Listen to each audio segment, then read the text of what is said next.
मैं तुझे 5,000 रूपए महीने दूंगा, तू मेरी दुकान पे काम करेगा कि नहीं? 5,000 रूपए में तो खुद को मैं इस दुकान का नौकर समझ के काम करूंगा, लेकिन हाँ, अगर आप मुझे 7,000 रूपए दोगे तो मैं इस दुकान को अपने बाप की दुकान समझूंगा और आपकी सेल दोगुनी कर दूंगा। चल ठीक है, अब मैं तुझे 7,000 रूपए देने को तैयार हूँ। अपना काम दिल लगा के करना। अब मैं जा रहा हूँ खाना खाने, तू दुकान का ध्यान रखना। अभी मजा आएगा ना भिड़ो।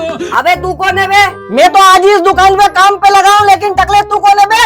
अरे मैं तो दुकान का मालिक हूँ, लेकिन वो कहाँ है जिसको मैंने काम पे लगाया था? अरे मालिक क्या हो गया? अरे तू कहाँ था? ये दुकान पे किस चोमू को बैठा के रखा है तूने? अरे मालिक, मैंने आपको कहा था ना कि मैं इस दुकान को अपने बाप की दुकान समझ के काम करूंगा, तो मैंने अपने हाथ के नीचे एक चेला रख लिया।